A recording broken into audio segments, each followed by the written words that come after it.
저는 오늘 이제 특별 새벽 부흥의 40일을 우리가 마치고 특별히 주어진 본문의 말씀을 가지고 이 제목을 숨겨진 보화와 그 가치라고 하는 이런 제목으로 말씀을 이어서 좀 드리기를 원합니다. 자, 예수님은요, 이 하나님의 나라에 대해서 말씀하실 때에 아주 다양한 각도에서 그 비유를 통하여 말씀하시고 설명하시곤 했습니다. 자, 비유라고 하는 것은 일종의 이 예화와 같은 이 전달 기법이죠. 예수님은 그것을 사용하기를 늘 기뻐하셨고 또 중요하게 생각했습니다. 왜냐하면 저들이 처음 듣는 이 영적인 진리의 말씀, 하나님의 나라에 대한 이 말씀을 한 번에 듣고 이해하기에는 너무나 어려운 것이죠. 인간의 노력으로는 불가능한 것이죠. 그나마 이해할 수 있도록 최선을 돕기 위해서 최고의 이 전달자, 정말 최고의 이 설교자인 예수님께서는 그 깊이 있는 진리의 말씀을 듣는 자들로 잘 이해할 수 있도록 저들의 삶의 문화 속에서 볼 수 있는 것들, 흔히 볼 수 있는 것들, 또 아니면은 저희들이 경험할 수 있는 그러한 일어날 수 있는 일들을 통하여서 예수님은 비유로 설명하고 증거하시곤 했습니다. 자, 오늘 이 본문 내용의 이 말씀도 그런 맥락 속에서 하나님의 나라에 대한 어느 한 중요한 이 부분을 예수님께서 설명하시기 위하여 이 비유라고 하는 이 비유의 내용을 가지고 말씀을 하시는 것이죠. 자, 어떤 비유의 내용의 말씀을 예수님이 지금 전하시고 계시는 것입니까? 짧은 아주 두 가지 비유를 우리가 한 본문에서 읽었는데요, 아주 서로 비슷한 이 비유의 내용의 말씀입니다. 첫 번째 비유의 말씀은 밭에 감추어져 있는 그 보화를 찾게 되는 그 내용의 말씀이고, 자, 두 번째 비유의 말씀은 귀한 아주 값비싸고 귀한 진주를 찾다가 결국 찾아내게 되는, 그래서 그것을 사게 되는 이 내용의 이 말씀의 이 비유인 것입니다. 저는 오늘 이 주님이 말씀하신 두 가지 비유 말씀을 통해서 우리 하나님의 나라 주제 40일을 이어서 예수님이 하셨던 하나님의 나라 이 비유의 말씀들을 가지고 좀 앞으로 주어진 몇 주 동안에 이 말씀을 나누는 거 좋겠다 생각해서 오늘 이 비유가 또 말씀하고자 하는 하나님의 나라에 대한 그 의미를 대하여 이 몇 가지 중요한 포인트를 잡아서 짧게 여러분들에게 말씀을 하고자 하는 것입니다. 자, 첫 번째는 하나님의 나라는 감추어져 있는 비밀이다. 감추어져 있는 비밀이다라고 하는 이 부분을 예수님께서 강조하시기 위하여 이 비유를 말씀하신 것입니다. 자, 이 두 비유에서 증거하고자 하는 내용이 바로 그 중에 하나가 바로 이것인 것입니다. 밭에 감추어져 있는 보화로 비유를 드셨고, 또 극히 값진 진주를 찾으려고 하는 이 내용 자체가 주는 메시지가 뭐냐? 바로 하나님의 나라라고 하는 것은 감추어져 있는 비밀이다 라고 하는 것을 말씀하고자 하시는 것입니다. 자, 실은 여러분 이 같은 이러한 그 맥락에서 예수님께서는 마태복음 13절 34절, 35절, 실은 같은 장이죠. 같은 장에서 예수님께서는 이렇게 우리들에게 13장 34절과 35절에 말씀을 했습니다. 같은 장인데 우리 34절, 35절 같이 한번 읽어보겠습니다. 시작. 예수께서 이 모든 것을 무리에게 비유로 말씀하시고 비유가 아니면 아무것도 말씀하지 아니하셨으니, 그죠? 자, 35절. 이는 선지자를 통하여 말씀하신 바 내가 입을 열어 비유로 말하고, 자, 그 다음 창세부터 감추어인 것들을 드러내리라 함을 이루려 하심이니라 라고 말씀하신 것이죠. 창세부터 감추어져 있는 이 놀라운 이 하나님의 나라에 대한 비밀이었어요. 하나님의 나라, 우리가 함께 다뤘어요. 에덴 동산, 잃어버린 에덴 동산 회복하기 위하여 말쿠트라고 하는 구약에서 하나님이 통치하기 원하셨던 그 하나님의 나라, 예수님이 이 땅에 오심으로써 가지고 온 바실레이라고 하는 하나님의 나라,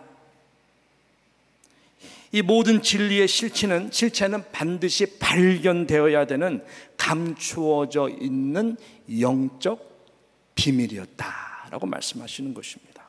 자, 성경에서요, 보통 비밀이라고 하는 말을 할 때에는 우리가 절대로 알 수 없는 secret이라고 그러죠. secret, 그런 비밀의 단어로 사용하지를 않습니다. 성경에서 비밀이라고 하는 말을 할 때는 무스테리온이라고 하는 이 헬라어 단어를 쓰는데, 이 여기서 나온 말이 미스테리라고 하는 말이에요. mystery. 그러니까 미스테리라고 하는 단어입니다. 말 그대로 신비하게 가리워져 있는 그러한, 그러나 발견될 수 있는 그 비밀, 미스테리, 무스테리온, 이 말을 사용합니다. 원래 여러분 계시, 우리 하나님의 말씀을 계시라고 하지 않습니까? Revelation. 이 계시라고 하는 이 단어에도 같은 맥락입니다. 감추어져 있고 가려져 있다라고 하는 것이죠. 그런데 이것이 revelation, reveal 한다. 그래서 마침내 어느 순간에 싹 드러나 보인다라고 하는 의미를 말할 때 revelation이라고 말합니다. 마치 이것을 어떻게 예를 들냐면, 신부의 얼굴을 결혼식 때 신부 입장할 때에, 요즘은 이렇게 나오지만 옛날에는요 싹 베일로 가렸어요. 이것이 좀 문화적으로 옛날에는 참 아주 이렇게 뭔가 두근두근, 아따 신부 얼굴 어떻게 생겼대? 막 이렇게 보면서 안 보여져, 맨 처음에 싹 가린 것이. 그러다 나중에 어느 순간에 이제 신랑이 신부의 베일을 탁, 그때 모든 사람들이 아름답네, 아유 인상 좋네, 맏며느리 감이네, 뭐 어떻게 각 사람들 얼굴을 보면서 다 기뻐하듯이.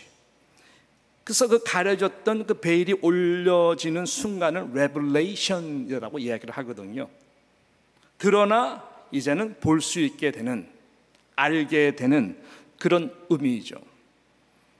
그러니까 하나님의 말씀도, 하나님의 나라도 일반적인 모든 사람들이 알 수 있고 발견될 수 있는 것이 아니라고 하는, 그렇지만 It's not a secret, It's a mystery. 이것은 무스테리온이기 때문에 하나님의 나라는 그래서 반드시 은혜로 발견하든, 내가 열심히 두드리고 찾고 구해서라도 찾아내든, 반드시 발견하고 찾아내야 되는 가장 큰 복 중에 복이다라고 하는 것을 말씀하시는 것이죠. 할렐루야. 우린 지난 40일 동안 이 진리를 창세기부터 성경 전체를 통해 이 귀한 보화를 함께 말씀을 통해 찾고 또 함께 찾았습니다. 이 발견된 진리를 통해 하나님의 새로운 통치와 다스림의 그 복이 임하는 우리 뉴욕 모든 성도님들 한 분 한 분들 여러분의 가정과 일터가 되시기를 주님의 이름으로 축복합니다. 자, 둘째로 연결해서 볼 때에 하나님의 나라는 무엇이냐? 예수님이 말씀하고자 하는 이 내용, 의미, 이것은 뭐냐면 최고의 가치이다. 이것은 세상에서 최고의 가치이다라고 하는 것을 증거하고 있다라고 하는 것입니다. 자, 보세요. 왜 예수님은 밭에 감추어져 있는 보화, 그리고 찾으려고 노력하고 찾고 찾으려고 하는 이 값진 진주로 비유로 말씀하시는 것일까요?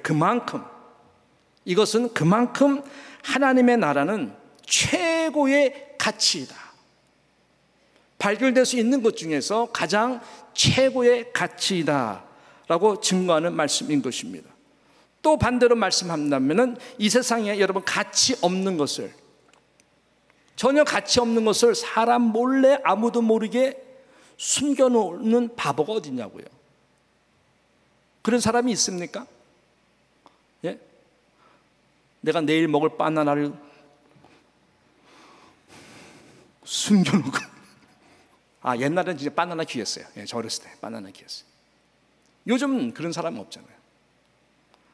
이 세상에 가치가 없는 것을 왜 눈이 시뻘게 지도록 여러 사람들에게 물어가면서 물을 건너고 강을 건너 산을 건너 찾아 헤매 다니는 어리석은 자가 어디 있겠냐고요. 가치가 없는 것이라면 그런 행동을 할 수가 없는 것이죠. 여러분, 그러나 아무도 모르는 곳에 조용히 숨겨놨다고 하는 그 자체가 무엇을 의미하는 것입니까?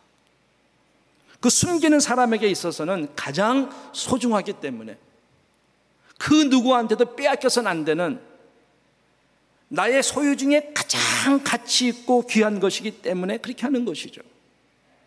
없어지거나 빼앗기거나 하면 절대로 안 되는 그 가치와 소중함이 그 속에 담겨져 있기 때문에 그런 것이죠. 그래서 꽁꽁 숨겨놓는 것 아니겠습니까? 하나님의 간절한 마음은 누구든지 이 하나님의 나라의 무스테리온이라고 하는 이 엄청나게 베일에 가려져 있는 그 가치와 소중함을 발견되기를, 또 발견하기를 원하신다라고 하는 것이죠. 자, 그 마음 때문에 하나님 나라의 이 통치자, 또 하나님 나라 그 자체이신 예수 그리스도를 이 땅에 우리들에게 보내주신 것입니다. 길이요 진리요 참 영원한 생명 되신 예수 그리스도를 이 땅에 보내주신 것이요, 그분을 통해서 이 감추어져 있는 하나님의 나라의 가치를 발견할 수 있도록. 여러분, 이것은 최고의 소중한 가치이기에 넓은 길을 가고자 하는, 그리고 이 땅 가운데에 나를 위해 살고자 하는, 나의 킹덤을 이루기 위해 살아가는, 나의 이익만을 추구하는 이러한 가인과 니무릇과 그런 문화 속에 살아가는 사람들에게는 여러분 참 발견되기가 너무나 어려운 것이 이 보화라고 하는 것입니다. 뭐냐면 그들에게는 이것이 그렇게 매력적으로 보이지가 않아요. 그것이 왜 가치가 있지? 보이지 않는 것에 가치를 둔다는 것은 믿음이 없는 사람들에게는 너무나 불가능해 보이고 미련해 보이는 것이죠. 왜? 보이는 것을 쫓아가는 것이 가장 안전하고, 보이는 것을 내가 누릴 수 있는 만족감이 가장 기쁨이라고 생각하기 때문에 그런 것이겠죠. 그래서 감추어져 있는 이 보화는, 그래서 하나님 볼 때, 예수님 볼 때는 최고의 가치다. 그러나 심령이 가난한 자들을 통해 이 진리의 말씀 앞에 마음의 문을 열기 시작할 때에 놀라운 일이 벌어지는데, 그전에 내가 볼 수가 없었던, 그래서 보이지 않았던 그 이 세상의 무엇보다, 이 세상의 그 어떤 것보다 비교할 수 없는 그 절대적 영원한 가치가 그 안에 있음을 눈물로, 감격으로 보게 되는 것이고 발견이 되는 것이죠. 이것이 하나님의 나라를 발견한 모든 자들의 일반적인 고백인 것입니다. 사도 바울이 그랬습니다. 그는 바울이기 전에 사울이라고 하는 청년으로 율법을 지키는 일에 최선을 다했고 열심으로 살았던 자였습니다. 자신의 외적 그리고 영적 스펙을 쌓는 이것을 최고의 가치로 여기고 살았던 자가 이 청년 사울이었습니다. 당신은 여러분 알다시피 종교적 문화가 대주류가 아니었습니까? 그런 사회 속에서, 그런 유대 사회 속에서 그는 인정받기 위해서, 또 아무도 그 누구도 범접할 수 없는 그러한 딱 높은 그 무엇을 향하여 최선을 다하고 달려갔으며, 그것을 이루기 위해 그 누구보다도 탁월한 재능과 은사와 열정과 실력이 있었던 자가 청년 사울이었습니다. 모든 사람들의 부러움의 대상이 될 수가 있었겠죠. 워낙 잘 나가는 자였기 때문에. 8일 만에 할례를 받은 정통 히브리인, 아무도 말 못해. 이야, 8일 만에 할례를 받은 정통 히브리인이래. 와, 대단하다. 양쪽이 다 그러면은 와, 양가가 다 와, 믹스 블러드가 아니네. 와. 율법의 최고봉 가멜리알 율법학교의 최고 석학이었습니다. 우리말로 말하면 하버드 대학교, 여러분 대학교와 대학원 그 법대를 최고의 전무후무한 최고의 수석으로 졸업한 그런 자라고 하는 것입니다. 율법을 지키는 일에는 흠이 없을 정도로 종교적 영성, 그 대단한 사람이었습니다. 거기에다가 로마 시민권을 가진 자였었어요. 나름대로 세상에서 남부러울 것이 없는, 마음만 먹으면 출세길이 완전히 열린 그런 자였어요. 그렇죠. 로마 제국 밑에서 이러한 석학이, 이러한 자가 이 로마 제국과 결탁해서 한다면은 내가 보기에는 그 당시 호호 유대 사회 가운데 최고의 자리에 올라갈 수 있는 자였었어요. 대단한 사람이에요. 언어의 능력, 유대인들을 위해서 복음 나중에 전도할 때는 히브리어로 쫙 했습니다. 모두가 기가 죽을 정도로. 또 헬라 문화권에서 복음을 전할 때 유능하고 유창한 헬라어를 구사할 수 있었던 자였습니다. 뭐 이런 히브리어와 헬라 이 언어를 마음대로 왔다 갔다 할 수 있는 그 당시 가장 이상적인 바이링골의 정말로 제일로 잘 나가던 자였었습니다. 모든 것을 다 갖췄다고 생각할 수 있는 자였습니다. 근데 그에게는 단 한 가지가 없었습니다. 단 한 가지를 소유하지 못했습니다. 단 한 가지를 갖지 못했습니다. 단 한 가지를 발견하지 못했습니다. 그것이 무엇일까요? 하나님의 나라였습니다. 하나님의 나라. 새로 들어온 하나님의 나라, 바로 예수 그리스도였습니다. 이거 하나만 갖추지 못하고 모든 것을 갖췄는데요, 한번 비교를 해보세요. 그 가치를. 이 가치와 예수 그리스도 한 분을 얻는 가치와 비교가 되냐고요. 바울이 담에서 도상에서 그 예수 그리스도를 만난 후에 완전히 눈이 거듭났어요. 3일 동안 보지 못했다가 다시 열어지면서 세상에 달라 보이는 거예요. 이야, 이게 이런 것이구나. 그러면서요, 그의 입술의 고백이 달라지고 그의 행보가 달라지고 완전히 달라졌어요. 이 한 가지를 발견하지 못한 것에 대한 완전히 거듭남의 그 인생으로 바뀌면서 그가 깨달은 것은 아무리 세상의 그 모든 것을 내가 다 갖추려고 했고 갖췄다 할지라도 예수 그리스도 그 한 분을 놓쳐버리면, 그 하나님의 나를 놓쳐버리면 내 인생 꽝이구나. 내 인생 꽝이구나. 왜냐하면은 other than Jesus Christ himself, 이 하나님의 나라의 천국 복음 외에 그 모든 것들은 영원한 것이 아니라는 것을 알게 된 것이죠. They are not eternal. 세상에 보이는 것들은 영원한 것이 아닙니다, 여러분. 영원한 것이 없는 것은 가치가 없는 것들이에요. 왜냐하면 영원한 것이 존재하기 때문에 그런 것입니다. 영원한 것이 존재하지 않는다면 이 세상 그냥 살다가 배부르게 먹다가 성공하다가 죽는 것이 가장, 어차피 한평생 그렇게 살아가는 것이겠지만 분명히 심판이 있고 영원하지 못한 것을 위해 살아간 사람과 영원한 것을 살아간 사람은 반드시 알곡과 쭉정이와 곡식과 가라지와 양과 염소와 완전히 갈라지거든요. 세상에는 중간지대가 없어요. 왜 하나님의 나라를 이렇게 강조하는 거예요? 중간지대가 없기 때문에 그런 거예요. 세상 나라냐 하나님의 나라예요. 두 주인을 섬길 수 없다라고 분명히 얘기하고 있어요. 바울은 이것을 깨닫게 됐어요. 그래가지고 완전히 그 역으로 완전히 구분이 된 것이죠. 그래서 여러분, 이 바울이 빌립보서 2장 6절과 8절에 어떻게 고백을 합니까? 그래서 2장 6절로 8절 우리 한번 나오죠. 예, 띄워주십시오. 할렐루야. 안 띄워주시면은 제가 읽겠습니다.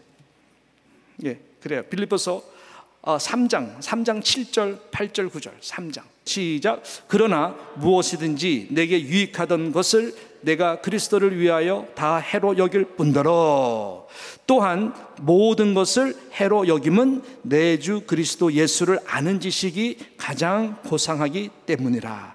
내가 그를 위하여 모든 것을 잃어버리고 모르 여겼다고요? 배설물로 여김은 그리스도를 얻고 그 안에서 발견되려 함이니. 거기까지. 그 안에서 발견되려 함이니. 하나님의 나라, 그 귀중한 보화, 그렇게 밭에 감추었던 그 최고의 가치인 그 값진 진주 찾고 찾았는데 알고 봤더니 그게 바로 예수 그리스도다.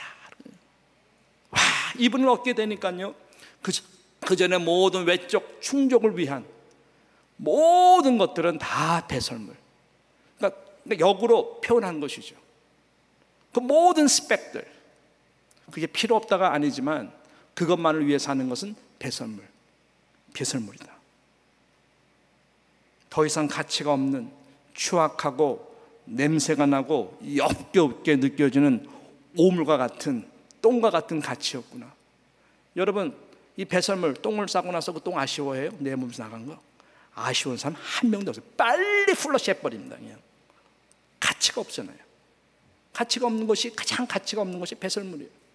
나에게 실질적인 유익, 그런 거라는 거예요. 세상적으로 추구하는 건 모든 것들이 바로 그런 거라는 거예요. 그전에는 몰랐죠. 이 오물과 같은 것이 얼마나 소중했는지. 근데 이 정말 가치를 발견하게 되면은 예수 그리스도의 영광 앞에 이것은 아니고, 예수 그리스도 얻게 됨으로 이제 내가 오직 하나님의 나라를 위하여 무엇을 하든지 살아가는 것이 최고의 기쁨이고 가치임을 재발견하게 된 것입니다. 성경이 말하는 이 이상의 가치는 여러분, 이 세상에 존재하지 않습니다. 이것이 오직 영원한 것. 그 외의 모든 것들은 여러분의 마지막 숨 거두는 순간 쓸모없이 버려지고 태워지는 아무 가치가 없는 것임을 꼭 기억하시기를 주님의 이름으로 축복하는 것입니다. 마지막으로, 그렇다면 연결해서 하나님의 나라는, 예수님이 오늘 이 비유를 통해서 말씀하고자 하는 중요한 결론이 무엇이냐? 모든 것을 다 드려도 바꿀 수 없는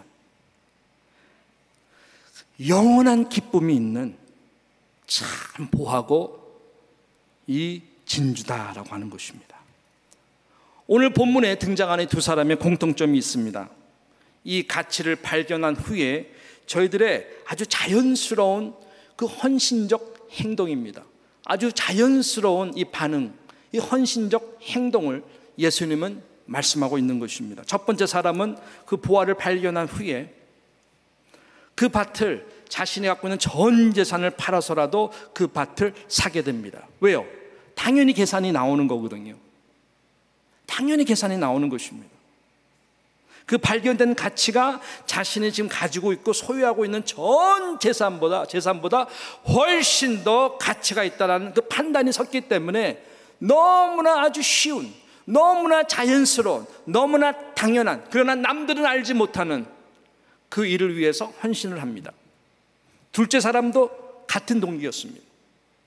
찾은 그 값진 진주가 당신이 가지고 있는 모든 재산보다 훨씬 더 값이 나가는 가치가 있다라고 확신했기 때문에 그와 같은 비슷한 행동을 하는 것입니다.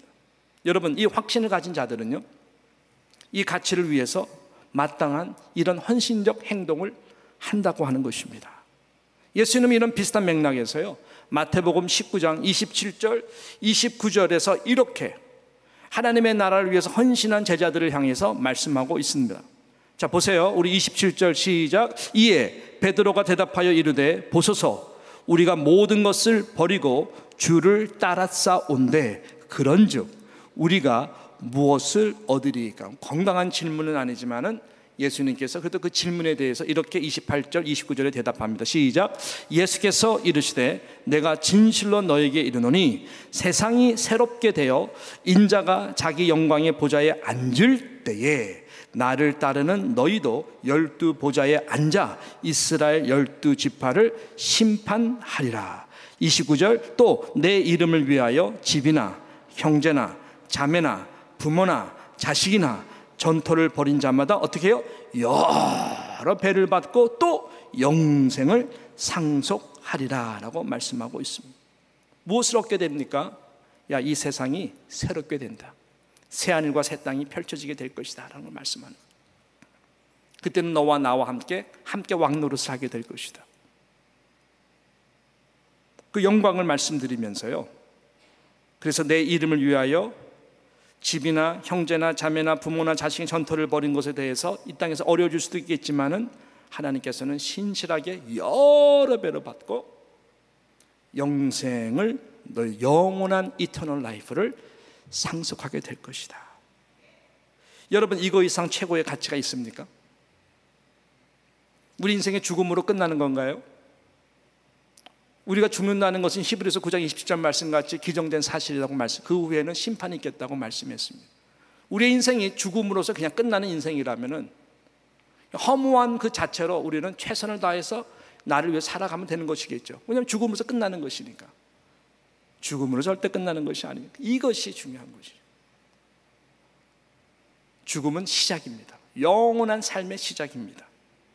그래서 이 땅에서 짧은 인생 가운데 보이는 것에, 세상 가치에 우리의 눈을 돌려 영원히 남는 그 가치, 그 말씀이신 예수 그리스도, 그분께서 하신 말씀, 그 진리 앞에 우리는 나아가야 되는 것이죠. 이 모든 영광과 이 세상의 재물과 권세를 다 얻어도, 또 다 잃어도, 얻든지 잃든지 그 무엇보다 예수 그리스도의 주되심, 그분은 나의 쿠리오스, 왕되심보다 더 가치 있는 것은 없습니다. 하나님 자신도 이 가치를 너무나 잘 알으셨어요. 십자가의 도의 비밀을 그래서 예수를 통해서 이루신 것입니다. 무슨 말일까요? 이 가치가 너무나 귀해서 최고의 하나님의 실질적인 가치가 될 수 있는 독생자 아들 예수 그리스도를 십자가에 못 박혀 죽게 할 정도로 그 사건을 통해 주실 이 천국의 놀라운 보화와 진주와 같은 하나님의 나라의 천국 복음 안에 들어오는 자들을 통한 영원한 이 가치를 주시기 위하여 당신의 최고의 가치이신 예수 그리스도를 우리를 위해 주신 것입니다. 그만큼 예수 그리스도가 최고의 가치이지만 그만큼 예수 그리스도를 통하여 저와 여러분이 최고의 가치의 삶을 살도록 하기 위하여 예수 그리스도를 보내신 거예요. 이것이 복음이 아니겠습니까? 이것이 예수가 전한 하나님의 나라의 최고의 가치고 최고의 복이 아니겠습니까? 영원한 것, 부활의 몸으로 보여주시면서 눈앞에서 승천하신 모든 사람에게 보여주지 않으세요. 왜? 하나님의 나라는 감추어져 있는 비밀이기 때문에 그래요. 그런 면에서 저와 여러분은 이렇게 하나님의 말씀 앞에 앉아있고 우리가 성도로서 이 땅 가운데 하나님의 나라를 위해 살아갈 수 있다라고 하는 그 기회가 이렇게 주어졌다고 하는 것은 이거 이상 최고의 부르심, 이거 이상 최고의 복이 없습니다. 여러분, 없어요. 예, 없어요. 이 긍지가 얼마나 우리들에게 힘을 주고, 얼마나 세상 사람들은 우리를 무지하게 보고 세상 사람들은 우리를 하여금 미련하게 본다 할지라도 이 가치를 발견한 사람은 웃죠. 예, 웃죠. 그래서 이 두 사람의 특징은 기뻐했다라고 그랬어요. 기뻐했다라고 그랬어요. 이 천국을 소유한 자들이 이 땅에 살아가는 모습입니다. 세상 사람들이 이해할 수 없는 예수를 소유했기 때문에 오는 그 기쁨이 얼마나 감사한지 몰라요. 미친 사람으로 보이겠죠. 우리가 미칠 수 있다는 것은 We are crazy for Jesus. 예수님 때문에 미치는 거죠. 예수님에게 미치는 것이죠. 초대교회 성도들이 그렇게 미친 사람들이었어요. 계속 웃어요. 데려다 놓고 핍박을 하고 박해를 하고 더 이상 예수를 증거하지 말라고 아무리 심한 매를 대해도 나올 때 어떻게 나온지 아세요?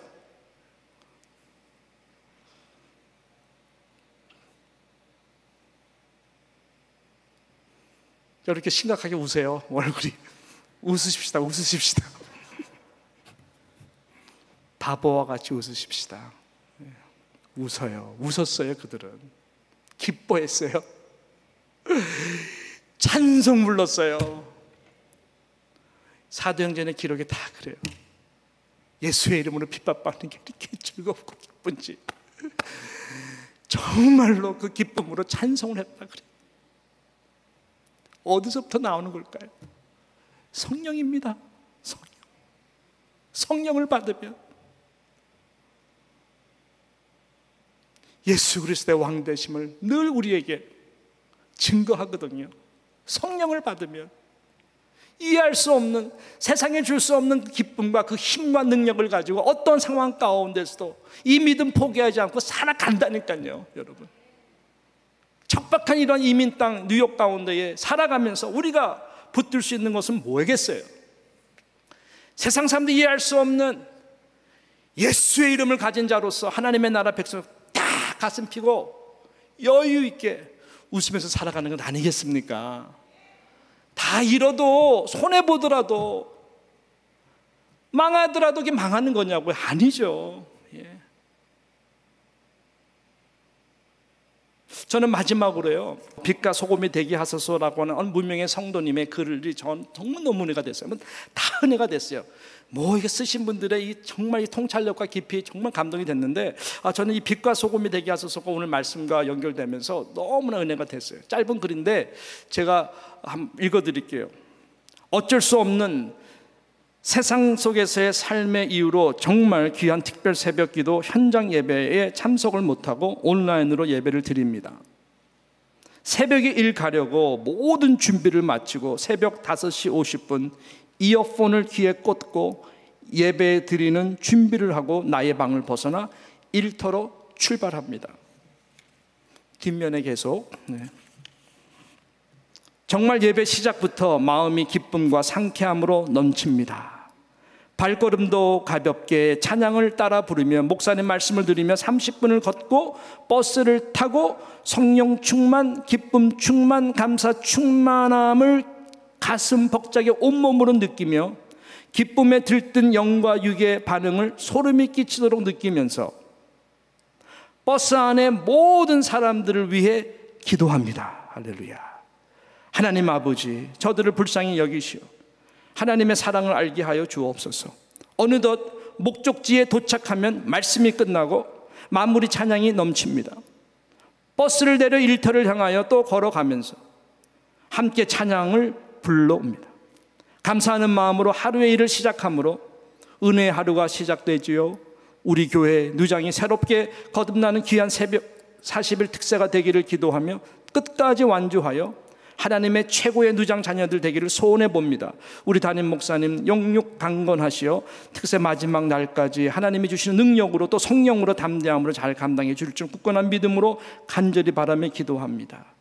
하나님 누장이 세상의 빛과 소금이 되어 꼭 필요한 세상의 진정으로 쓰이는 복음의 명약이 되게 하여 하나님 나라의 영광이 드러나게 하여 주시옵소서. 한 분명의 성도예요. 제가 말씀드렸죠. 아바드, 경작한다. 이 일이라는 것은 바로 섬김이고 그것이 바로 예배다. 이 시간만 예배 드리는 것이 아닙니다. 여러분의 그 보케이션이라고 하는 일을 통해서 하나님이 부르신 그곳을 통하여 정말 영혼들을 기도하는 마음으로 사랑함으로 섬기고 세상을 다스려 점령하는 말미암아 그것을 하나님의 예배를 받으신다고 하는 것이죠. 여러분의 삶이 예배입니다. 그런 예배자들이 모여서 예배하는 예배가 하나님이 받으시는 예배입니다. 좋은 예배가 좋은 예배자를 절대로 만들 수가 없는다고 말씀드렸어요. 좋은 예배자들이 좋은 예배를 만드는 거예요. 하나님 그 예배를 일터의 우리의 영성, 일터의 삶을 섬김을 통하여 그 예배가 되어서 그 예배를 우리가 함께 모였을 때 예배를 받으시기 원하시는 것이죠. 이분의 삶이 바로 그러한 하나님의 나라를 경험하는 간증이다. 일터를 향하는 마음, 버스 안에서 그 영혼들을 바라보면서 기도하는 마음, 하나님의 말씀으로 하루를 시작하면서 정말 내가 이 땅 가운데 세상에서 소금으로 빛으로 살아야 되겠다. 걷는 모든 행복, 그분이 있는 이 지하철 안이든 버스 안이든 그것이 바로 하나님의 나라가 이루어지는 것입니다. 할렐루야. 예. 이런 고백은 감춰진 그 보화를 발견하게 될 때에 일하러 가는 목적이 겨우 마당을 쓰는 청소부가 겨우 하는 것이 아니라 하나님이 만드신 이 지구 한 덩어리 깨끗하게 치우기 위해서 나는 청소한다와 돈 벌기 위해서 하루하루 그냥 하는 사람하고는 하늘과 땅 차이인 것이죠. 바라기는 이러한 이 밭 가운데 감추어져 있는 보화와 같이, 찾아 헤매고 헤매서 결국 찾는 이 진주의 기쁨과 같이, 우리 안에 있는 이 영원한 보화, 포기할 수 없는 보화, 예수의 그 이름, 예수의 그 보화, 그 보화를 위해서 오늘도 우리가 다시 한번 하나님의 나라를 위하여 헌신하고 나아갈 수 있는, 그 세상 무엇과도 바꿀 수 없는 그 우리의 진실한 믿음의 고백을 통해서 하나님께서 여러분의 있는 모든 삶의 영역 가운데에 하나님이 주실 수 있는 이 놀라운 천국의 기쁨으로 하루하루 살아갈 수 있고 승리할 수 있는 여러분들 다 되시기를 주님의 이름으로 축복하는 것입니다. 할렐루야. 기도합니다.